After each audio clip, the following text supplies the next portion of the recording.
Implicit bias is really a function of the social environment. So as we walk from room to room, from situation to situation, the associations in our mind will, in a way that is plastic and flexible, shift around as a function of who and what we see and who is valued and who is not.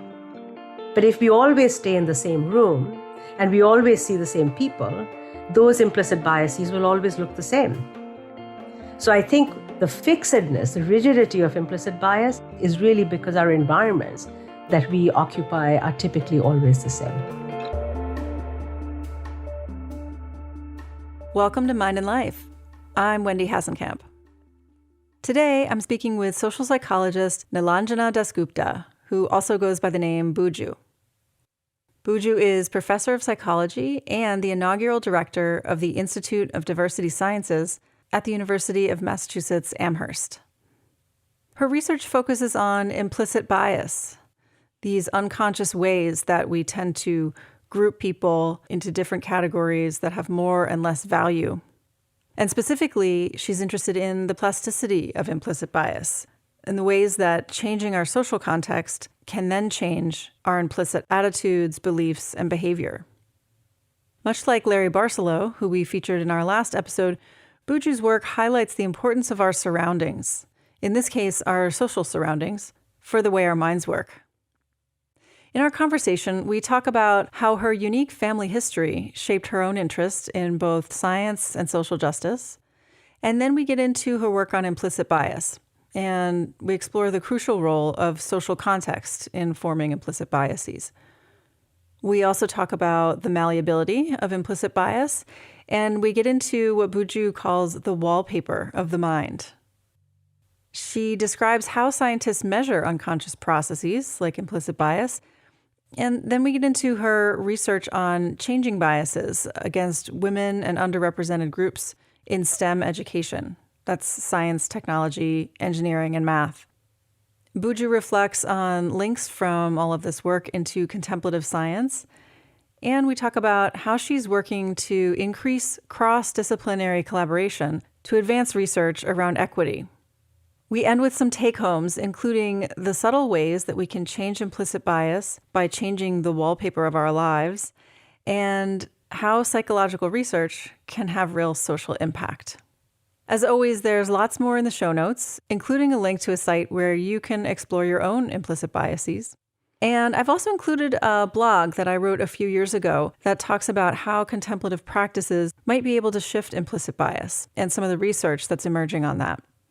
Buju and I don't get into that area directly in this episode, but I thought the topics might be of interest for those of you thinking about how meditation could impact mental patterns like implicit bias.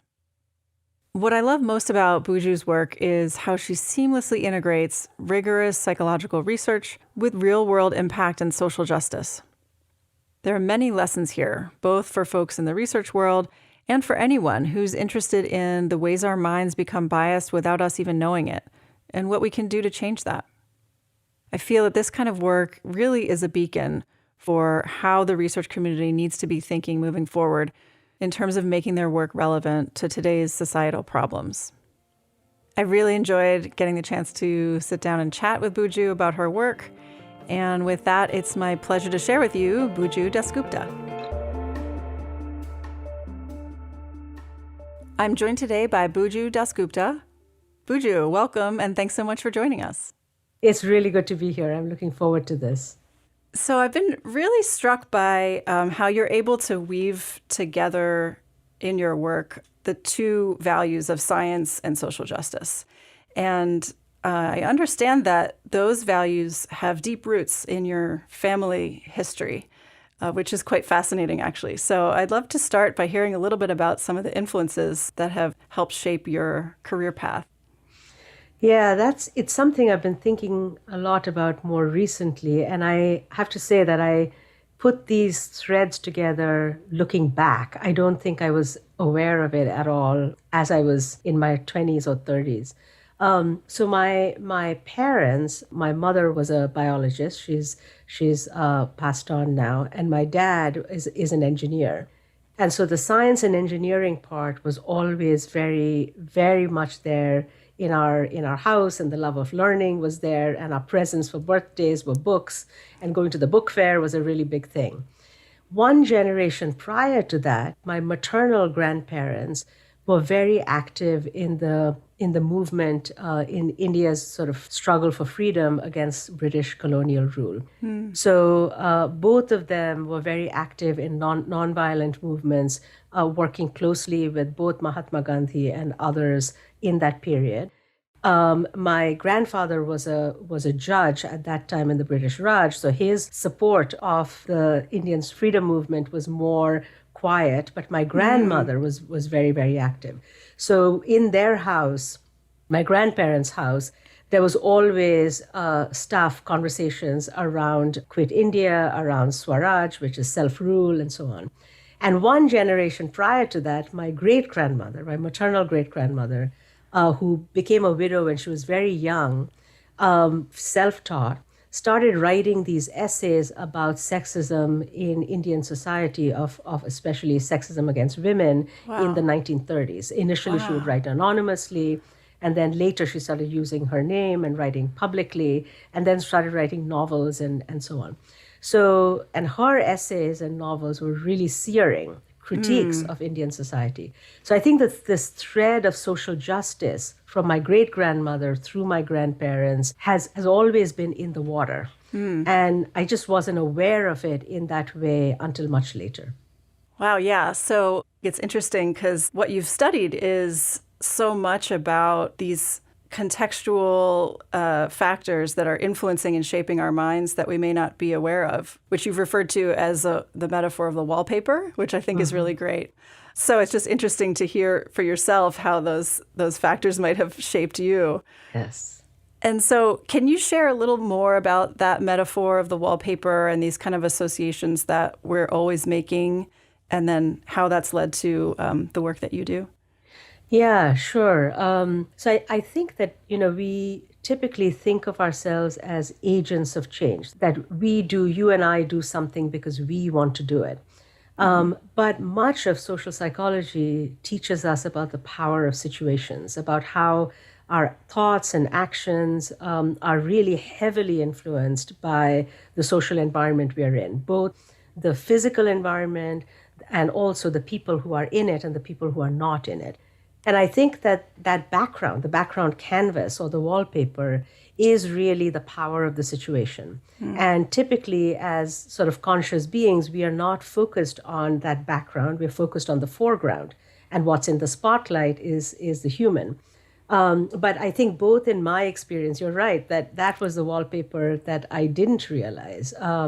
And it's the wallpaper that I sort of became aware of when I landed at Smith College as an international student, as an undergraduate, where I think all of the things I had taken for granted as a person who was part of the majority group, as somebody who was financially well off, came from an educated, well-off family, all of a sudden I was at the bottom of the pile. And I think that's when the wallpaper became right front and center.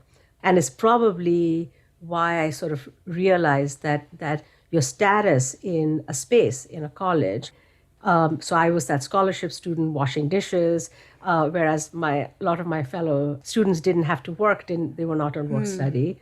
I spoke differently, I dressed differently. There were cultural norms and customs like the winter ball or whatever that was like, what the heck is this? I was not comfortable. And I think that's what made me sort of realize that there are these issues of inequality that was suddenly affecting me, that in the past had not affected me. When you had lived in India? When I lived in India, they didn't affect me. I was the high status group. The inequality part was not front and center, was not visible to me in the same way. Plus, I was a kid, a teenager. But all of a sudden, being a young adult and being front and center because it was personally relevant, made me realize all the things I hadn't seen before. And it sort of sparked this interest in the science of social justice. That's fascinating. Can you share, I'm just thinking about that experience of coming from the more privileged group and then, being in the underprivileged group. Can you describe a little bit about the caste system in India and kind of how it exists today? And I guess I'm just curious, does that map on in any way to how you view kind of social and power hierarchies in the United States? Yes, absolutely. So I think caste in India is like race in the United States. So as Isabel Wilkerson's book, Right. says so brilliantly, and her New York Times piece before it, caste is the same as race. It's just a different name. It's identified differently. So visibly, you can't tell. Typically, you can't tell someone's caste, but you can if you know their last name. As soon as you know someone's last name, if you're in that sort of Hinduism system, you know what caste they are. You know if they're Brahmin, you know if they are in the middle of the caste, if they're Kshatriya, or you know where they are in the caste hierarchy. So it's not visible, but it is quite visible by name, and it's also visible by occupation. So I think, and caste certainly correlates very well with social class, with family social class, just as race correlates with social class in the US. So I think the parallels are there. And I think these kinds of hierarchies are there in every country. It's just that the category may not be the same. It's religion. Right. In some places, in India, both caste and religion are very, very strong. And do you think that since you have now had experiences kind of on both ends of that spectrum, does it give you an understanding of what it's like to be in an underrepresented group, as well as what it's like for white, higher class privileged people in the United States and what they can't see, in the way that you said you couldn't see it when you were in India? That's a really good, the first part of the question I've thought a lot about. The second part, I hadn't thought of, but is exactly right. So my experience as an undergraduate student was a feeling of affinity for African American students, for Latinx students, for Asian American students, especially for Black and Brown students, because I could feel that if I felt so out of place and frankly so angry the first 2 years as an undergraduate, before I could understand why I was angry, before I could even name it, I could only imagine in the faintest of ways how it must feel to grow up, to be born and raised and grow up in a society where social mobility is so difficult, and where no matter how high you go, other people see you in these narrow, confined ways by your brownness or blackness. So I think I definitely had this very visceral, naturalistic experiment, sort of an experience of what it feels like to be at the bottom. And I was completely underprepared for it. And having said that, I should also say that I understood then and understand now very clearly that my experience is not the same as somebody who is African American or somebody who is Latino and who grew up here. So as an immigrant, I was sort of inside and outside constantly. On the privileged side, I think I pass. I think that I can pass into white spaces because I know what it is like to occupy those spaces by analogy, not by direct experience from a different country. But I probably I have more affinity for being a person of color, probably. I think I experience that more viscerally. But I do understand the experience of being privileged and being unaware of it, because I was one of those people. Yeah, that's interesting. So much of your work has focused on this construct of implicit bias. So first, can you just define that for the audience, and then we can maybe unpack some of how you've studied that?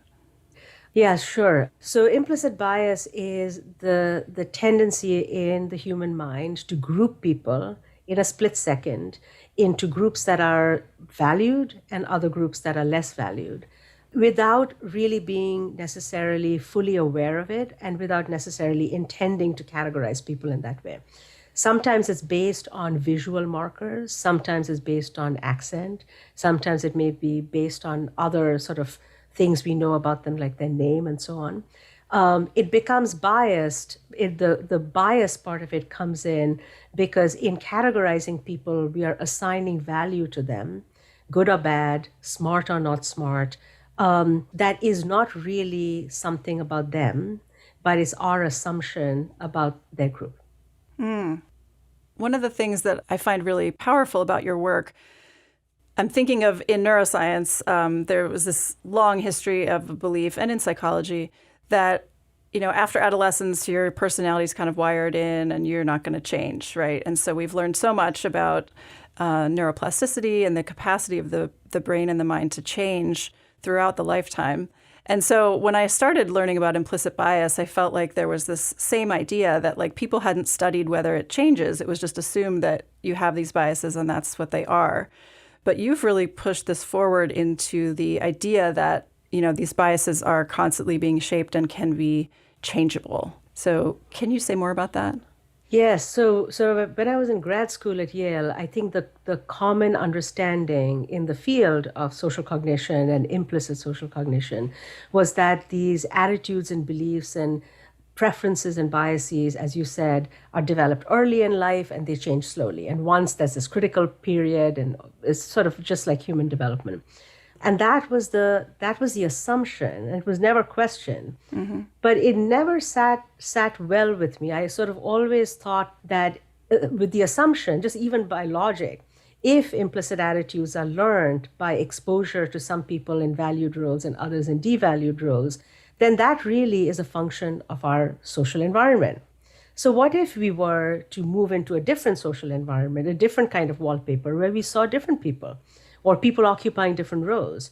Wouldn't that, by simple sort of logic, change our implicit attitude? So that was the sort of the hypothesis that I started to work with and play with and push the envelope and say, can we create situations in the lab where we show people, individuals who are Black and brown, who are in high status, admired roles and occupations, and others who are typically seen as privileged, so people who are white, but now who are serial killers, for example, would seeing individuals who don't fit the stereotype in good and bad ways change in that instant the implicit attitudes people show. And we found that indeed it does. The million-dollar question is, how long does that last? And I think how long it lasts really is likely to be a function of how long does that social environment last. Right. So implicit bias is really a function of the social environment.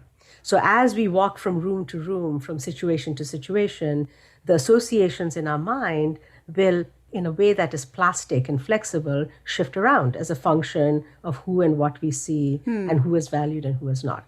But if we always stay in the same room and we always see the same people, those implicit biases will always look the same. So I think the fixedness, the rigidity of implicit bias is really because our environments that we occupy are typically always the same. So yeah, this feels like it has a lot of implications for, for example, the situation we're in right now in the U.S., facing a major reckoning around race, and thinking about the role of media, for example, and other cultural outlets that create this kind of wallpaper. So how are you seeing this now in our moment, what's emerging and everything that we are facing now in this country?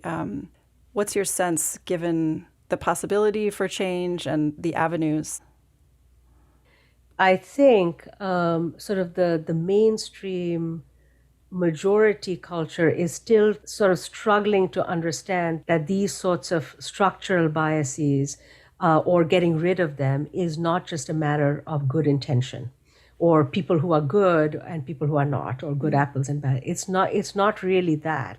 But that in order to make those changes, we need to make more structural changes. And by structure, it can be sort of societal, but it can also be within our institutions, within our organizations, within our work teams.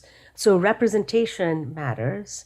Who has access to high-value relationship matters. And those kinds of representation and relationships, I think, is what is part of the wallpaper. And if that changes, I think we'll have some real change. But I think it's not good enough to just sort of have those value statements without the actions behind it. So I think that's the moment we're in, that after George Floyd and all of this sort of reemergence, it's not, George Floyd was not the first one, Sure. needless to Yeah. say, but suddenly there were all of these statements from organizations and leaders about the value of diversity, equity, and inclusion. But those words only matter if we see the changes in the wallpaper, the changes in the people on the ground. And I think that remains to be seen. I was just having a conversation before our conversation here today with a colleague of mine in another university who was talking about how her university, which is very, very well resourced, has not really done much in terms of changing the structure. In changing the structure in terms of representation, changing the structure in terms of supporting students of color, especially students who come from more economically disadvantaged backgrounds. And so it's a whole lot of words, but on the ground, because she can see what's happening, she can see the disjuncture between those words and the actual action. Right. So I think we are still in that nebulous space.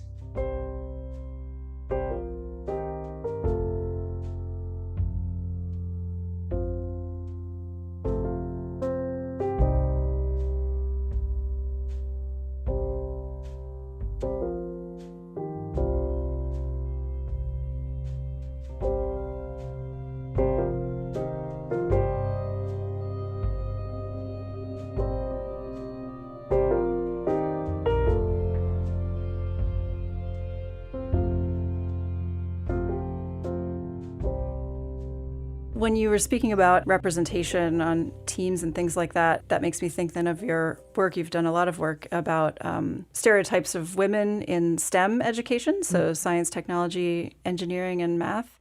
And some of your findings around the impact of having role models and representation in those spaces. Can you share some of those findings?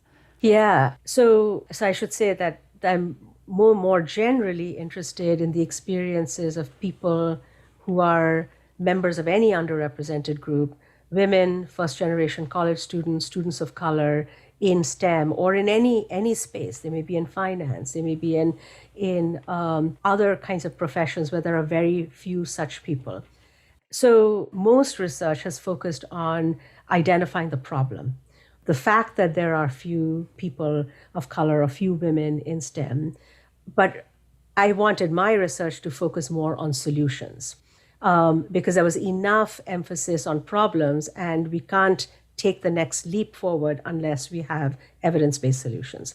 So the kinds of things that my group, my grad students and postdocs and I try to examine is what kind of changes in local environments, in the local wallpaper, if you will, are necessary to make people feel like they belong, to make people who are in small minority groups feel that they fit in, allow them to thrive, and actually stay instead of being attritioned out. And what we found is that there are sort of three key interventions. So the kinds of things that seem to make the biggest difference is seeing someone like you, and that someone like you, that role model, it works if that person is your professor in a class where you're one of very few women who is also a woman teaching the class, but you have no special relationship with her, but just seeing her makes a difference. In other cases, we found that having a peer mentor, a senior student for a first-year undergraduate student who is a woman in engineering, having that relationship in that key period in life seems to be a big sort of protective, what I call social vaccine, that protects one's mind against negative stereotypes. And we found that environments that are communal, where collaboration is encouraged and where there's an emphasis on pro-sociality, so pro-social or altruistic work that has meaning, science that has meaning, that has, especially where the meaning is focused on social good. Those kinds of environments seem to be most likely to allow women, and we've also found first-generation college students and students of color to thrive in STEM. That's great. I'm realizing maybe we should back up a little bit for the listeners and talk about how you measure this construct of implicit bias, because since by definition it's implicit and we may not be aware of it, it kind of begs the question of you can't just ask people, right? So how does that work from a scientific perspective? Right. That's a good question. We did totally skipped over that. I think there are two ways of thinking about measuring implicit bias. One way, and the one way that I started with, is to try and measure people's preferences and biases, attitudes in a good and bad way, without relying on self-report. And the way it's often done in research in social psychology and social cognition in general is to use reaction time as a proxy for how strongly one prefers something or not. So the idea is that if I really like something or really dislike something, if I were given a survey or in an interview, if I'm aware of my attitudes, I can tell you I really like this or I really dislike this. But if I'm not fully aware, or even if I'm aware, but I'm really worried about what you'll think of me, right, I may not say it quite as honestly. So the way we measure implicit attitudes oftentimes is by using these rapid reaction time tasks. So the idea is people will see on a computer screen, let's say, faces of individuals who are women and men, and then they'll be asked to categorize those faces as a man or a woman as fast as they can on their computer keyboard using two designated keys.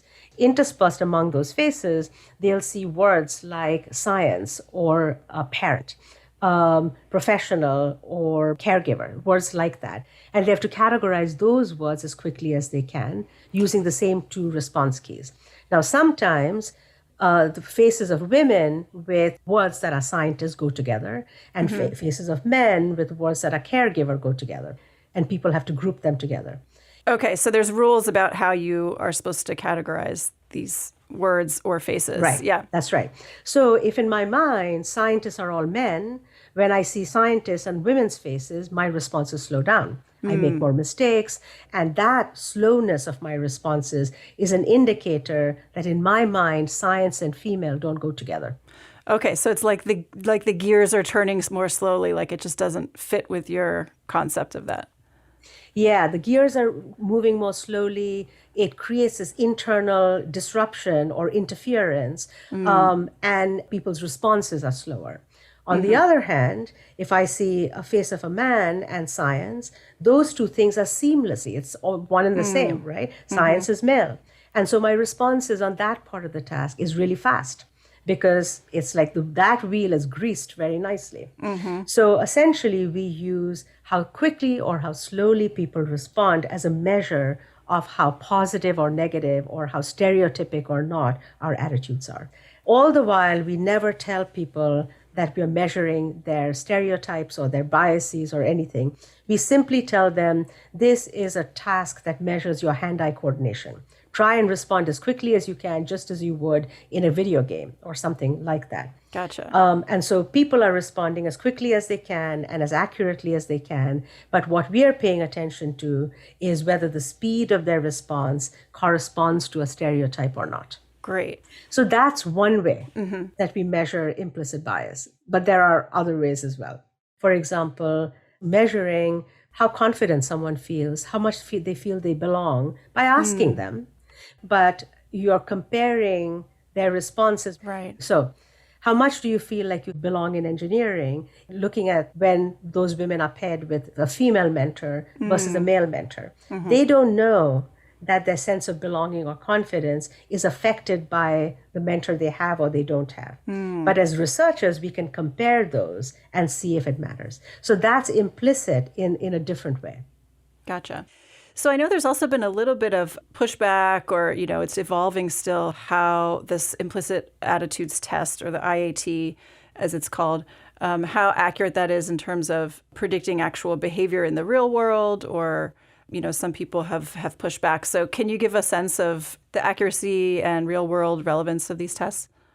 Yeah, so I think that initially people expected a one-to-one correspondence between people's implicit attitudes in their mind as measured by an IAT and a direct behavior, how I behave toward you or how I judge a job candidate or who I admit. The reality is that one-to-one correspondence is there, but is very weak. So it's statistically significant, but it's a small correlation. I think that those relationship between implicit attitudes and behavior is really dependent on lots of other variables that might have to do with the social context. It might have to do with other sorts of motivations. And so I think the expectation that there's a one-to-one correspondence between my attitude and my behavior, we know from classic attitude research that our attitudes don't always predict our behavior.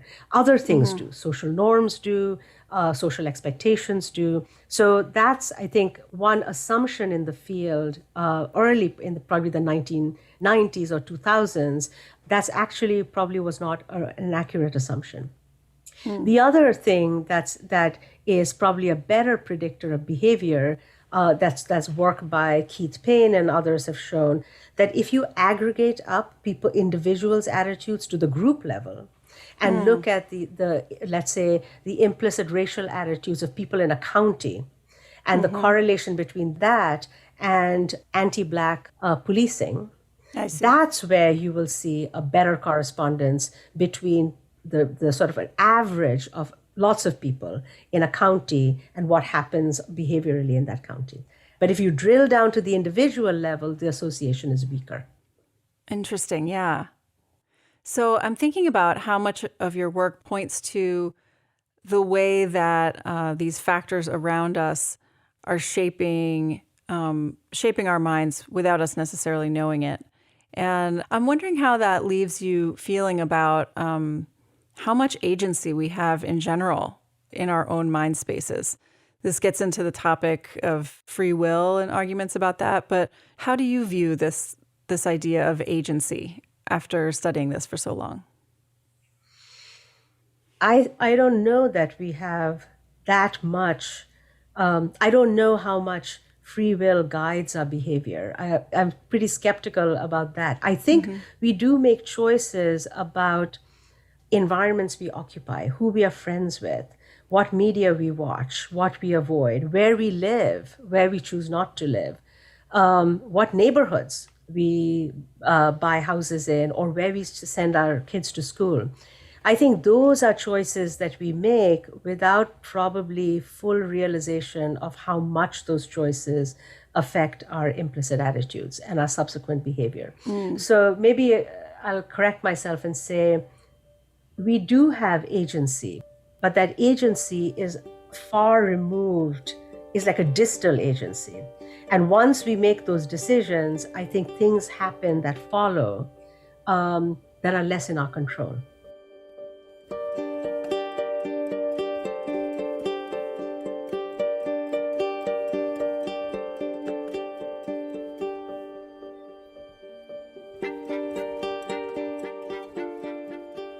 So when we first met, you were joining us at the Mind and Life Summer Research Institute. I think it was the summer of 2018. Yes. And it was the first time that you had been involved in our community. And I remember at that time you were excited because it was the first time for you of being in a space that was bringing in the contemplative angle into research. And you were sharing that for you personally, you have had a contemplative practice in your life. And so it got you thinking about maybe ways to integrate that in your own work. So I'm just wondering if you've had further thoughts in that direction or, just how that's feeling for you. Yeah, that's right. So I think the contemplative practices I mentioned that had been more in my personal life, but hadn't yet made its way to my professional life. I think since then, I see a lot of my research that focuses on relationships, interpersonal connections, as being part of that contemplative space. I just hadn't grouped it in that way. So all of the research that I do that says who we are connected to influences how we feel and what we do and where we feel we belong and where we don't, is essentially about that social connection is about in that mind and life space. The other way I think mind and life has influenced me a lot is it sort of made me much more aware that I don't believe that social cognition in a decontextualized way is where that is most impactful, that where the most of the action is. I think social cognition embedded in social context is where the action is. And so all of my research is really on that social context. So I feel like my work is very much in the tradition of Kurt Lewin, and Lewin in many ways, his sort of philosophy about field theory is very much consistent with Mind and Life. That is community that influences how we feel and what we do, and human behavior is not in the silos of our brain. So I see my work as more aligned with Mind and Life now, and I think it's simply a matter of seeing contemplative work as not just about meditation. Probably, Yeah, exactly. That's a good way of describing how my perspective of my research changed.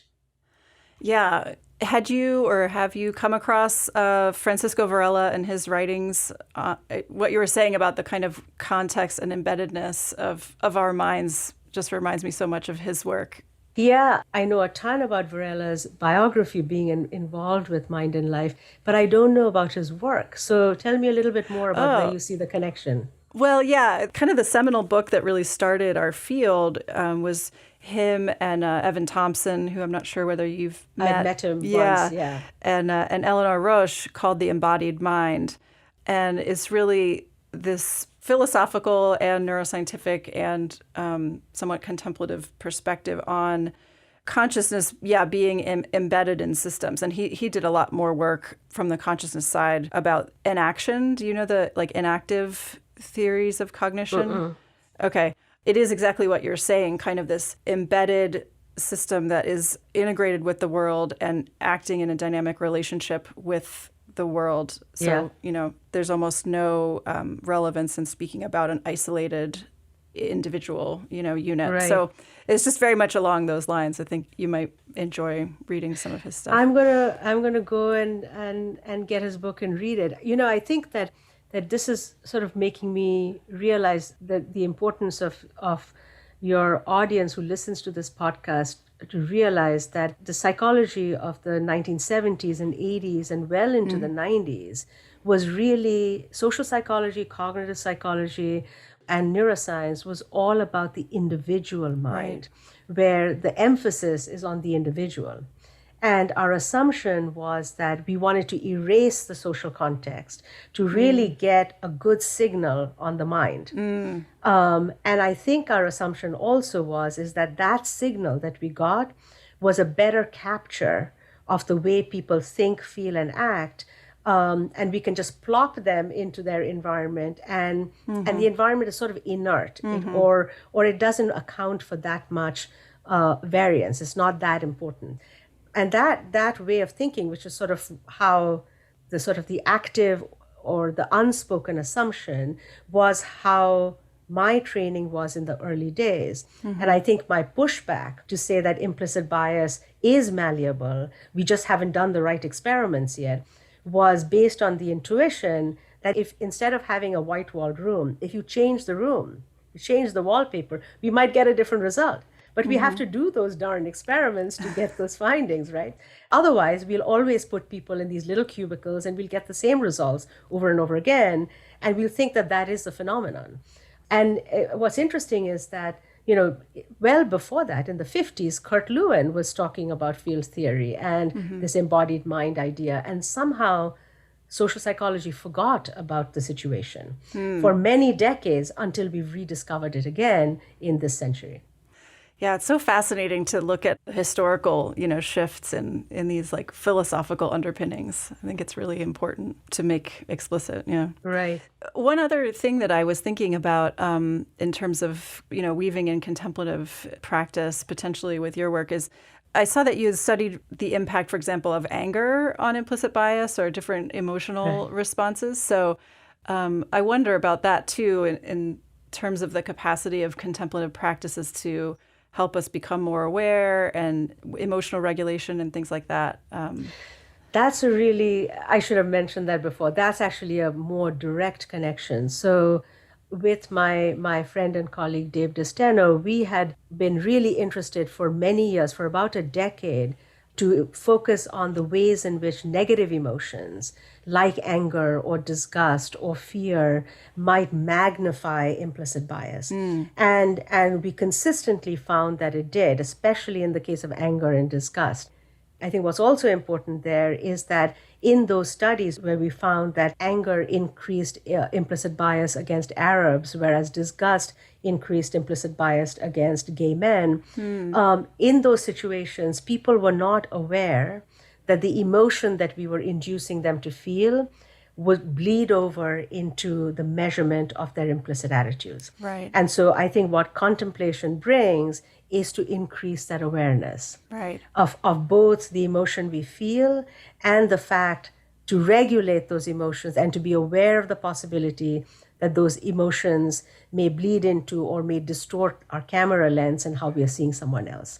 But that someone else, that distortion is not in that other person. The distortion is in our mind. Right. So I think that, so the self-regulation of emotion or the spillover of emotion into implicit bias is a very good direct relationship with contemplative science.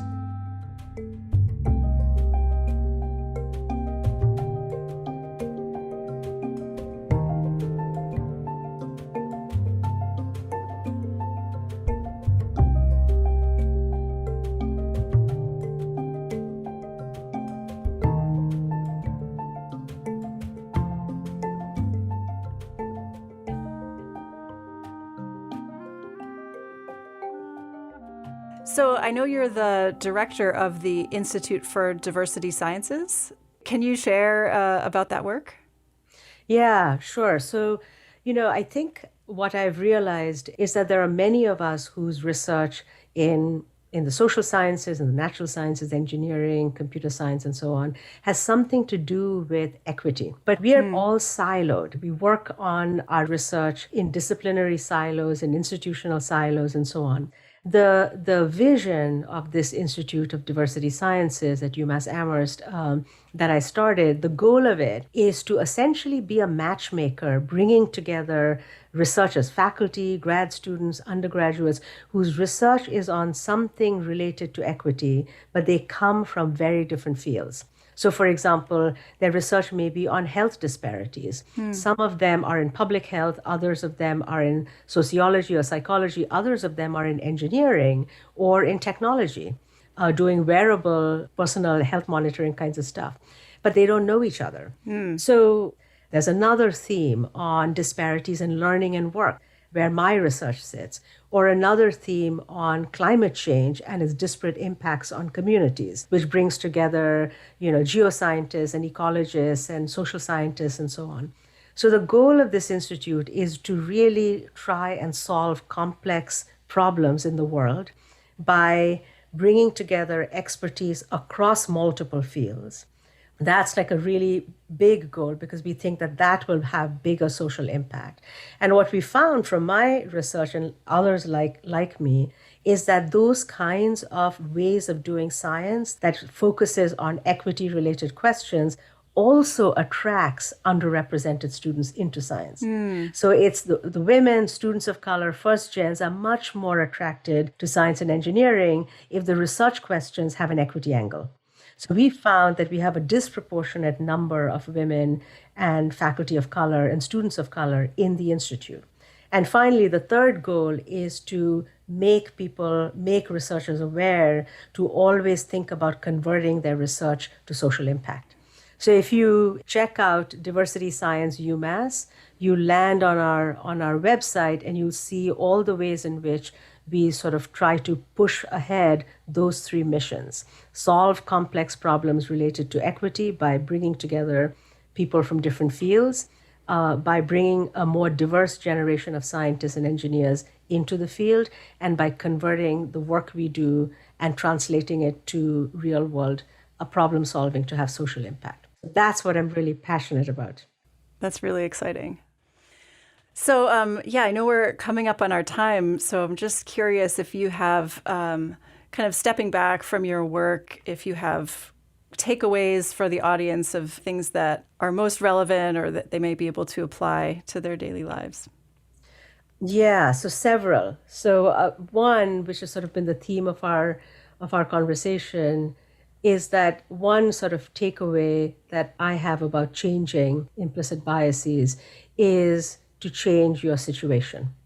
I think that the places and the spaces we put ourselves in, who we hang out with, what we read, where we live, where we send our kids to school, all of those things are sort of is that wallpaper or the situation that affects our attitudes. And it's less about personal agency. I think that's something I've come to strongly see in my work and believe to be true of us. So if we really want to create social change, I think we have to start changing the situations we are in. And we can do that by representation, changing the people around us. We can do that by relationships, the people we sort of choose to connect with. And we can do that by creating sort of environments, work environments or school environments that are more communal. So a lot of my work shows that communal environments reduce bias. So I think that's one main takeaway, that don't underestimate the power of situations and try to change that rather than assume that we will individually make the right decision. The second, I think, takeaway is that sort of for those listeners who are researchers, who are scientists, I've become more and more invested in the social impact of the science we do. To me, it feels that if we really want to make change and want to answer real questions, that we have to see the connection between the science that we do in our labs and its effect on the field. So I think for your listeners who are scientists, my important takeaway is make sure that if you got into science to have social impact, that you connect the work you do to that social impact. And that means pushing ourselves out of our sort of sterile lab settings and challenging ourselves to do studies and research out in the field. Because to the extent that we're trying to answer questions about the real world, there is some point of time when we have to get outside of the lab into the field.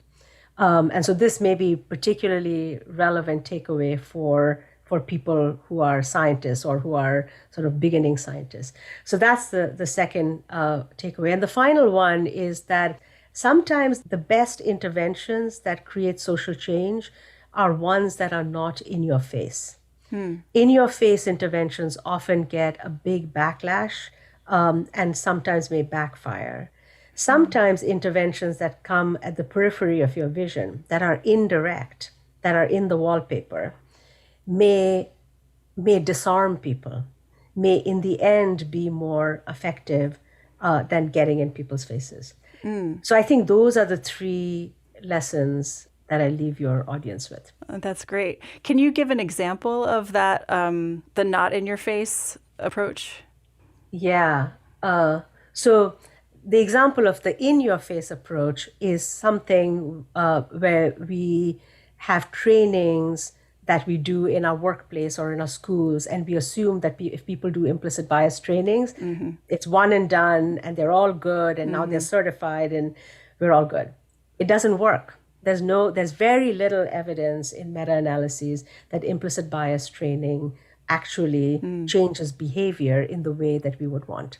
So that's an example of something that either is a zero, a net zero, or it's something that some people will react very negatively to because they'll feel that they're being coerced into that training.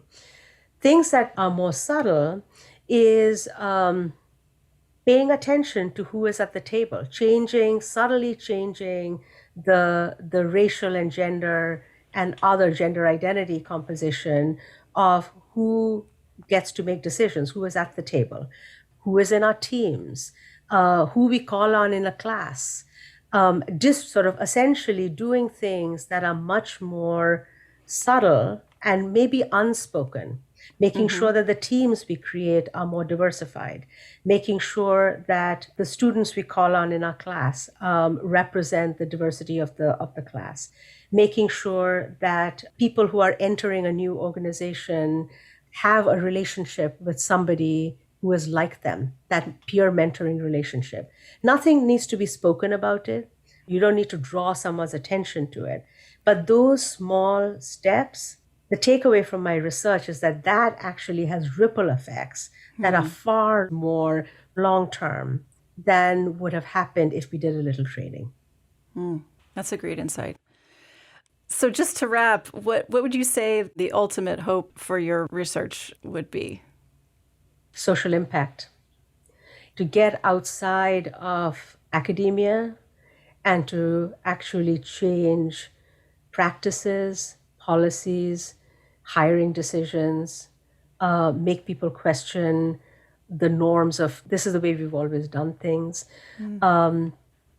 That's my ultimate goal.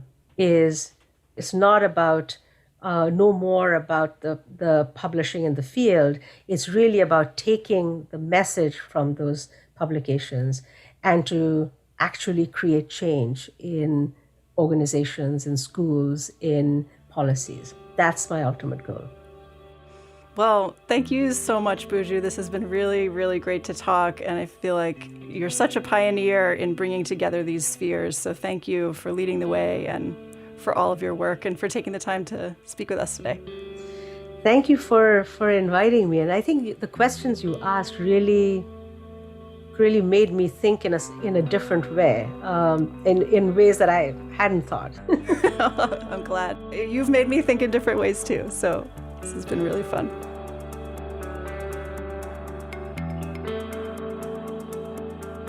This episode was edited and produced by me and Phil Walker.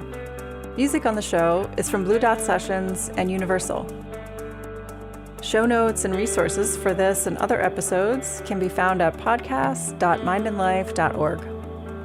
If you enjoyed this episode, please rate and review us on iTunes and share it with a friend. If something in this conversation sparked insight for you, we'd love to know about it. You can send an email or voice memo to podcast@mindandlife.org. Mind and Life is a production of the Mind and Life Institute. Visit us at mindandlife.org, where you can learn more about how we bridge science and contemplative wisdom to foster insight and inspire action towards flourishing.